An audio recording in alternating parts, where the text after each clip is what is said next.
भारताचं ते संविधान स्वीकारून झाली। या पार्श्वभूमीवर त्या संविधानाचं महत्त्व काय आहे या अनुषंगाने चर्चा करण्यासाठी आपण या ठिकाणी जमलेले आहोत। मी काही आपलं एंटरटेनमेंट किंवा काहीतरी भावनिक बोलण्यासाठी तुमची विनंती आहे की तुम्ही कसे निवडून आले त्याचा विचार न करता आम्ही तुमचं हार्दिक अभिनंदन करतो। परंतु आमची एक छोटीशी अपेक्षा आहे की तुम्ही सत्तेत गेल्यानंतर ज्या संविधानाद्वारे तुम्ही निवडले गेलेले आहात तर तुमच्या आईबापाचा जसा तुम्ही सन्मान करता तसा या संविधानाचा सन्मान करा आणि या संविधानातील कलम या देशातल्या नागरिकांना लागू होतील याच्यासाठी आपलं आयुष्य आपण द्या असे हात जोडून आम्ही या प्रसंगी आपल्याला विनंती करतो। दुसरा एक मुद्दा असा आहे, आजच्या वास्तवावर फक्त 2 ओळीत जर आपल्याला बोलायचं असेल, देखे करीब से तो भी अच्छा दिखाई दे, देखे करीब से तो भी अच्छा दिखाई दे, एक आदमी तो शहर में सच्चा दिखाई दे, देखो भीख मांगने के तरीके भी बदल गए हैं यारो, लाजिम नहीं कि हाथ में कटोरा दिखाई दे। हे आजचं वास्तव आहे। जो देखता हूं वही बोलने का आदी हूं, इस शहर का मैं सबसे बड़ा फसादी हूं। सत्य सांगणं हे ज्योतिबांनी शिकवलं, शाहू छत्रपती बाबासाहेबांनी आम्हाला शिकवलं, बुद्धाने सत्याबद्दल वाटचाल करण्याचा मार्ग आम्हाला दिला, संत आणि महावीरांनी आम्हाला तो मार्ग दिला। तर ह्या आधुनिक काळामध्ये सुद्धा आपल्याला हा सत्याचा विचार मांडणं ही एक संविधानिक नागरिक म्हणून आपली जबाबदारी आहे। आणि जे प्रबोधित लोक आहेत त्यांच्या संविधानाचा अमृत महोत्सव साजरा होतोय। तुम्हाला आश्चर्य वाटेल की किती लोकांना खरंच माहिती आहे की संविधानाचा अमृत महोत्सव सुरू झालाय। या देशाचं सरकार, आमची भारत सरकारला सुद्धा विनंती आहे की हे वर्षभर तुम्ही या भारताच्या संविधानाचा जागर केला पाहिजे आणि संपूर्ण भारतातल्या साला खेड्यामधून, सर्व शाळांमधून, शासकीय संस्थांमधून संविधानाचे मूल्य विचार हे जास्तीत जास्त लोकांपर्यंत कसं जातील यासाठी सरकारने प्रयत्न केला पाहिजे असं सुद्धा आवाहन आम्ही या विचारपीठावरून करत आहोत। मला आनंद वाटतो की संविधान अमृत महोत्सवाच्या पहिल्याच कार्यक्रमामध्ये तुम्ही मला बोलावलं, एक बोलण्याची मला संधी दिली, त्याबद्दल सुद्धा मी आपल्या वतीने मी कमिटीचं ऋण व्यक्त करतो आणि त्यांना धन्यवाद देतो। संविधानाकडे येण्यापूर्वी एक महत्त्वाचा मुद्दा आपण लक्षात घेतला पाहिजे, त्याबद्दल अंधश्रद्धा आणि गैरसमज आहे। काय गैरसमज आहे? विशेषतः मराठा, कुणबी, ओबीसी वर्गामध्ये हे संविधान म्हणजे एका दलित माणसाने लिहिलं आणि मग संविधानावर संकट आलं की नवबौद्धांनीच रस्त्यावर उतरलं पाहिजे, त्याच्याशी आमचा काही संबंध नाही। आणि मग बाबासाहेबांनी संविधान लिहिल्यामुळे त्यांच्या जातीला त्यांनी जास्तीच्या सवलती त्या ग्रंथामध्ये दिल्या, संविधानामध्ये दिल्या आणि त्यामुळे त्यांना आरक्षण दिलं ना आमचं आयुष्याचं वाटोळं केलं, अशा प्रकारचा एक नेरेटिव्ह गेल्या 50 वर्षामध्ये सेट करण्यात आला। संविधान म्हणजे हे एक जाती आहे का याचा पहिल्यांदा आपण विचार करा। संविधान हे भारताचं एक जातीय नाही, एक धर्मीय सुद्धा नाही, मी तर त्याच्या पुढे जाऊन म्हणेल हे एक राष्ट्रीय सुद्धा नाही, हे वैश्विक संविधान आहे। हा मुद्दा पहिल्यांदा आपण लक्षात घेतला पाहिजे, कारण महापुरुषांच्या विचाराला भौगोलिक सीमांची मर्यादा नसते। असं जर झालं असतं तर बुद्धाचा विचार जगाच्या कानाकोपऱ्यात गेला नसता, बाबासाहेब युरोपियन राष्ट्रांना माहीत झाले नसते, छत्रपती शिवाजी महाराजांचे विचार जगाला कळले नसते। आणि म्हणून महापुरुषांचे विचार हे सर्व लोकांसाठी असतात आणि त्यांच्या विचाराला आपण मर्यादा घालू शकत नाही। ते जगाच्या कल्याणा संतांच्या विभूती देह कष्टविती उपकारे, जसं तुकाराम महाराजांनी आम्हाला सांगितलं त्या पद्धतीचे हे महामानवांचे विचार असतात। आणि म्हणून आपल्या प्रत्येकाला अभिमान वाटला पाहिजे की भारताचं संविधान एकमेव असं संविधान आहे की ते वैश्विक अशा प्रकारचं संविधान आहे। त्याच्याबद्दल आपण शतशः बाबासाहेबांचं ऋणी राहिलं पाहिजे। आणि हे संविधान उद्देशिकेचं मग आपण वाचन केलं, या उद्देशिकेमध्ये बाबासाहेबांनी असं म्हटलेलं आहे, त्यात असं म्हटलेलं आम्ही भारताचे लोक हा शब्द जाणीवपूर्वक वापरलेला आहे। आणि जेव्हा बौद्ध धर्माची दीक्षा बाबासाहेबांनी दिली तेव्हा काय म्हटलेलं आहे त्यांनी? मी हा शब्द वापरलेला आहे। मी धम्माला शरण जाईल, मी संघाला शरण जाईल, मी धर्माचा स्वीकार करतो असं म्हटलेलं आहे। म्हणजे धर्म किंवा धम्म ही तुमची वैयक्तिक बाब आहे, पण संविधान हे सर्व लोकांसाठी आहे, हे सर्वांचं आहे आणि हे सर्वांनी वैचारिकरित्या स्वीकारून या राष्ट्राला अर्पण केलेलं आहे आणि हे सर्व कल्याणाचं संविधान आहे, अशा प्रकारची त्या पाठीमागची भूमिका होती. काय इशारा दिला तो आपण समजून घेणं गरजेचं आहे. मी आपल्याला म्हणेल तो इशारा समजून घेण्यापूर्वी माझी आपल्याला विनंती आहे की आज समग्र भारतीय समाजाला त्यांनी आरक्षणाचा लाभ घेतला, सगळी सुख भोगली, पण त्यांनी संविधान त्यांच्या घरात बघितलं नाही, वाचलं नाही, त्यांना माहिती नाही. म्हणून या 75 वर्षानंतर संविधान साक्षरतेची या देशाला गरज निर्माण झालेली आहे. हे अभियान आपल्याला ह्या वर्षभरामध्ये चालवावं लागेल.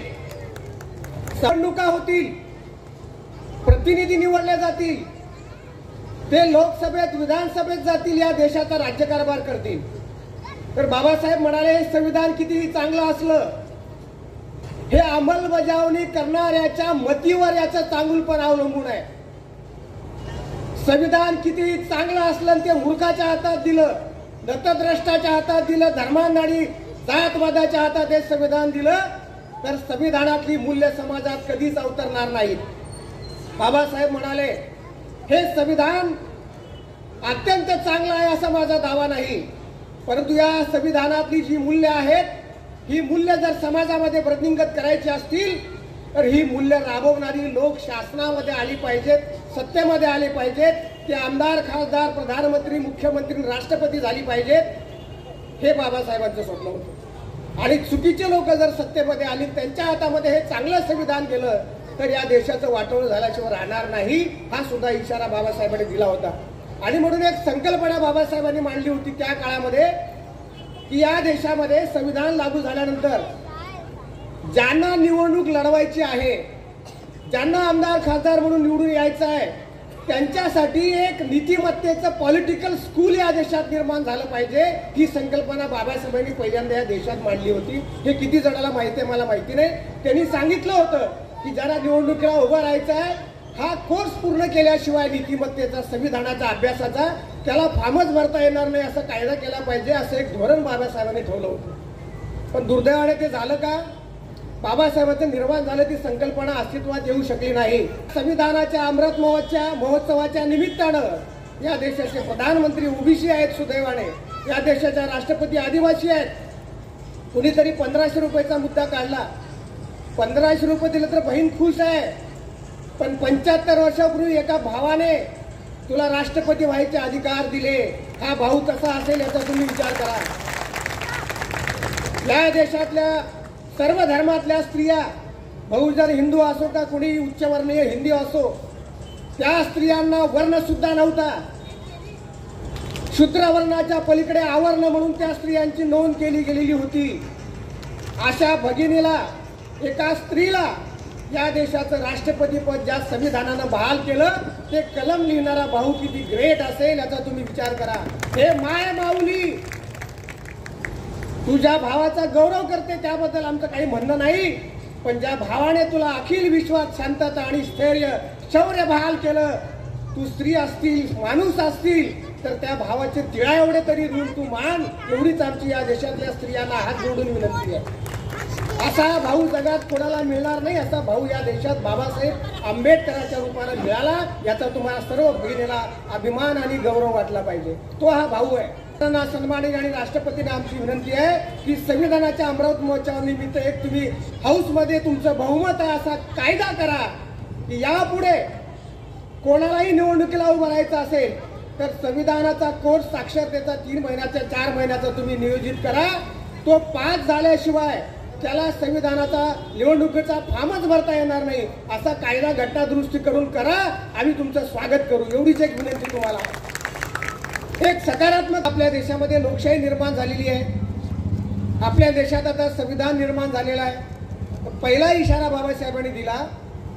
बाबासाहेब म्हणाले आता संविधान आलं म्हणजे राजकीय पक्ष आले, राजकीय पक्ष आले म्हणजे निवडणुका आल्या, निवडणुका आलं म्हणजे एकमेकाच्या विरोधात उभं राहणं आलं, स्वतःच्या मताचा प्रसार करणं आलं, स्वतःचा जाहीरनामा सांगणं आलं. तर बाबासाहेब म्हणतात हे करणं वाईट नाही, हे संविधानच त्यासाठी निर्माण करण्यात आलेलं आहे. हे जरूर झालं पाहिजे। पण बाबासाहेबांनी पहिला इशारा दिला होता की तुम्ही नवीन पक्ष काढा, नवीन जाहीरनामा तयार करा, तुम्ही लोकात जा, एकमेकाच्या विरोधात उभं राहायला हरकत नाही। माझं तर असं म्हणणं आहे की सख्या भावाने निवडणुकीच्या वेळी एकमेकाच्या विरोधात उभं राहायला हरकत नाही, पण निवडणूक झाल्या दुसऱ्या दिवशी तुम्ही एका ताटात जेवलं पाहिजे, तर भारताची लोकशाही तुम्हाला समजलेली आहे। ही लोकशाही तुम्हाला हिंसेसाठी लोकशाही निर्माण झालेली नाही, दुसऱ्याला अस्तित्व दुसऱ्याचं संपवण्यासाठी लोकशाही आलेली नाही। हे तुम्हाला दिलेले अधिकार आहेत, हे अधिकार संविधानाने या देशातल्या सर्व भारतीय नागरिकांना बहाल केलेले आहेत।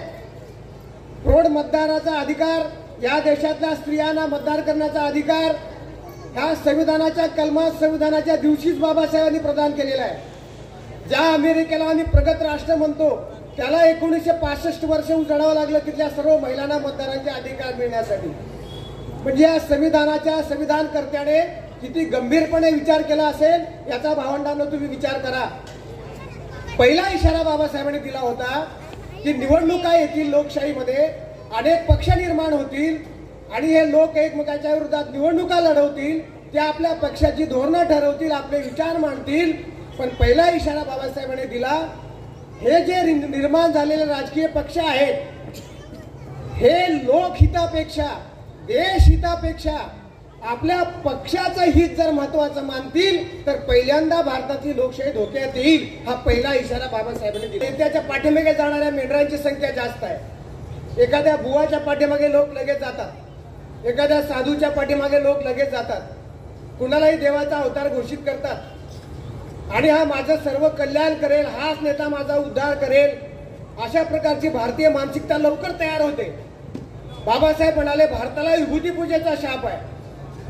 ते असं म्हणाले दुसरा धोका या संविधानापुढे असा आहे की लोकशाहीमध्ये जर विभूती पूजा प्रभावी ठरली आणि लोकांच्या डोक्यात जर असं बसवलं गेलं की हा एकच नेता आमच्यासाठी उपयुक्त आहे, हाच आमचं कल्याण करू शकतो, हाच देश वाचवू शकतो, हाच सत्तेत राहायला पाहिजे, हाच आमचा उद्धार करताय, याच्याशिवाय दुसरा आम्हाला कोणी वाचवू शकत नाही, अशी विभूती पूजा जर या लोकशाहीच्या माध्यमातून निर्माण झाली तर पुन्हा एकदा भारताची लोकशाही धोक्यात येईल। हा दुसरा इशारा बाबासाहेबांनी त्या काळात दिलेला होता। तो आज अंमलात येण्याची नितांत अशी आवश्यकता आहे की 75 वर्षानंतर खरंच या देशात तसं झालेलं आहे का। बाबासाहेब म्हणाले आपल्याला आता राजकीय स्वातंत्र्य फक्त मिळालेलं आहे, आपल्या देशात लोकशाही आली, सत्ता स्थापन होईल, लोक निवडून येतील, मतदान करतील, तर राजकीय स्वातंत्र्य आपल्याला मिळालेलं आहे। तर बाबासाहेब म्हणाले आपल्याला राजकीय स्वातंत्र्य मिळालेलं आहे, पण जे लोक निवडून सत्तेमध्ये जातील, राज्यकर्ते बनतील, त्यांची जबाबदारी आहे की पुढील काळामध्ये या देशामध्ये सामाजिक आणि आर्थिक लोकशाही निर्माण केली पाहिजे, तर या संविधानाची लोकशाही अस्तित्वात राहील। पुढील काळामध्ये त्या भावंडाशी संवाद साधण्याची मला संधी त्या निमित्ताने मिळाली, त्याबद्दल मी स्वतःला भाग्यवान समजतो। माझ्यानंतर सन्माननीय अध्यक्षांचं भाषण होणार आहे, तेही आपण ऐकावं अशी आपल्याला विनंती करतो। आणि 2 ओळी दुष्यंत कुमाराच्या संविधानाबद्दल अत्यंत महत्वाच्या आहेत, त्या म्हणतो आणि थांबतो। वो आदमी नहीं है मुकम्मल बयान है, वो आदमी नहीं है मुकम्मल बयान है, माथे पे उसके चोट का गहरा निशान है। वो आदमी नहीं है मुकम्मल बयान है, माथे पे उस पे चोट का गहरा निशान है। सामान कुछ नहीं है, सामान कुछ नहीं है, फटे हाल है मगर झोले में उसके पास कोई संविधान है। सामान कुछ नहीं है, फटे हाल है मगर झोले में उसके पास कोई संविधान है। उस सरफिरे को यूं ही नहीं बहला सकोगे आप, उस सरफिरे को यूं ही नहीं बहला सकोगे आप। वो आदमी नया है मगर सावधान है, क्योंकि उसमें झोले में एक संविधान है, उसके पास कोई संविधान। असं आहे का बाबासाहेबांना संविधान निर्माण करण्याची जबाबदारी जेव्हा दिली ती एकाएकी आली नाही मित्रांनो। 9 डिसेंबर 1946 ला संविधान घटना समितीची स्थापना झाली आणि भारत की शान संविधान, संविधानाला 75 वर्ष यावेळेस पूर्ण झालेला आहे। हा अमृत महोत्सवी वर्ष आहे। आज संविधान 75 वर्ष झाल्यामुळे अखंड भारत आणि 18 पगड जाती 6700 जातींना एकत्र ठेवण्याचं भाग्य हे भारतीय संविधानाला जातं. म्हणून मी विश्वरत्न भारतरत्न डॉक्टर बाबासाहेब आंबेडकर यांना विनम्र अभिवादन करतो आणि संविधान दिनाच्या सर्वांना हार्दिक शुभेच्छा देतो. आज संविधान दिनानिमित्त आमचे कर्जतमधील ज्येष्ठ कार्यकर्ते, बौद्धाचार्य, सर्व धार्मिक संघटना, राजकीय संघटना यांच्या वतीने कर्जतमध्ये संविधान दिन मोठ्या उत्साहात साजरा करण्यात आला. सदर कार्यक्रमामध्ये 50पेक्षा जास्त संविधान ग्रंथ वाटप करून अनेक विद्यार्थ्यांमध्ये संविधानाची जनजागृती करण्याचा प्रयत्न हा संविधान समितीच्या वतीने करण्यात आला. जोपर्यंत संविधान या देशामध्ये आहे तोपर्यंत सर्व जाती धर्माचे लोक गुण्यागोविंदाने, महिला असतील पुरुष असतील, हे गुण्यागोविंदाने राहतात. याचे 75वे वर्ष या ठिकाणी साजरं करत असताना याचं सर्व श्रेय हे भीमराव रामजी आंबेडकर यांना जातो. म्हणून मी सगळ्यांच्या वतीने त्यांना विनम्र अभिवादन करतो. जय भीम. आपलं कर्जत न्यूज चॅनलला लाईक, शेअर आणि सबस्क्राईब करायला विसरू नका.